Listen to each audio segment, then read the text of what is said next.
Arratsaldeon, buenas tardes. Bueno, pues en este vídeo vamos a ver cuáles fueron las 4 causas principales por las cuales las potencias europeas o potencias imperialistas se expandieron por África y por Asia. Lo primero que vamos a hacer es definir imperialismo. ¿Qué fue? Pues el imperialismo fue el dominio de unas naciones sobre otras, especialmente durante la expansión de las potencias occidentales, entre mediados del siglo XIX y 1914. Que es cuando comienza la Primera Guerra Mundial. Este fenómeno se basó en un sistema de relaciones desiguales entre las metrópolis que tenemos en este mapa, que son todas estas, es decir, los imperios coloniales, y las colonias, que podemos ver tanto en África como en Asia. Este sistema se caracterizó por la dominación económica, política, militar y cultural. Aquí podemos ver, por ejemplo, cuáles eran las colonias francesas, que era casi todo el norte de África, las colonias inglesas, que iban casi del norte a sur, la gran colonia belga, que era el Congo belga, la Libia italiana, las colonias españolas, que es el Sáhara, y Guinea Ecuatorial, que no se ve,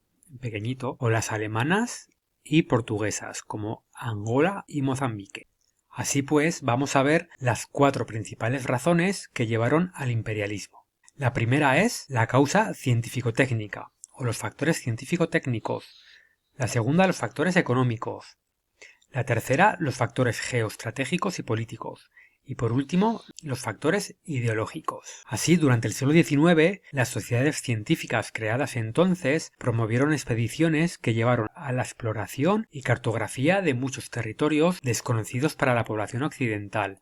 Por ejemplo, los confines de África o los extremos polares. Este interés por lo colonial, por lo desconocido de aquellos continentes alejados de Europa, fue objeto de muchos congresos, de muchos debates, desde una óptica geográfica o antropológica también, que intentaron justificar la necesidad de la expansión colonial. Además, la Segunda Revolución Industrial abasteció de los medios técnicos necesarios para la ocupación y dominio de los territorios coloniales. Por ejemplo, barcos de vapor que permitían el remonte de los ríos, armas de fuego, sistemas de comunicación como el telégrafo y el teléfono, y medicamentos que consiguieron hacer frente a las enfermedades de aquellos climas extremos, los climas tropicales y ecuatoriales. Aquí te dejo este texto de Jules Ferry ante la Cámara de París, en Francia, de 1885, en el que justifica el colonialismo. Para el vídeo, léelo y luego respondes a las preguntas. La segunda causa fueron los factores económicos, y es que la crisis de 1873 y las políticas proteccionistas hicieron que los países europeos necesitaran la búsqueda de nuevos mercados donde vender sus manufacturas e invertir los capitales acumulados en infraestructuras. Por ejemplo, necesitaban construir minas, carreteras, puertos y ferrocarriles, y en los países europeos eso ya no se podía hacer, con lo cual buscaron mercados más allá de Europa. Además, con eso obtuvieron una mano de obra muy barata, casi siempre próxima a la semiesclavitud, y explotaron las materias primas necesarias para el desarrollo industrial de estos países europeos, como el oro, los diamantes, el algodón, etc.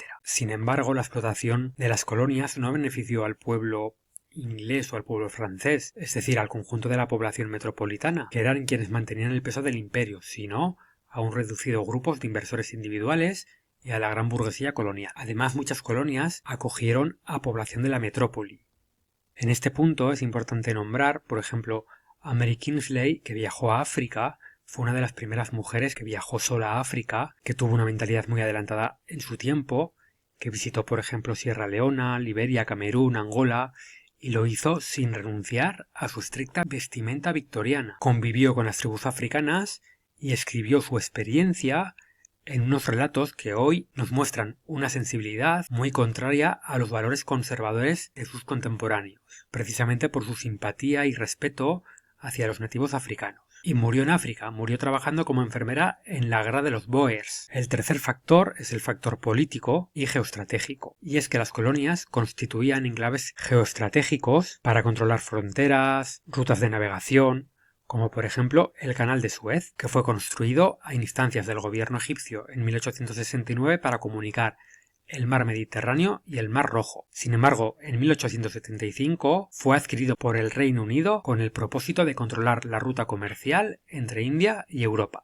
Como factor político podemos nombrar el nacionalismo o ultranacionalismo que se desarrolla en el último tercio del siglo XIX y que consistió en que las potencias obtenían prestigio político en el contexto internacional a medida que aumentaban sus territorios coloniales. Por otro lado, como factores ideológicos, fraguaron una serie de discursos racistas que legitimaron la conquista imperial. Estos discursos europeos sostenían la superioridad de la raza blanca amparada en las publicaciones supuestamente científicas de la teoría de la selección de Darwin, el darwinismo social.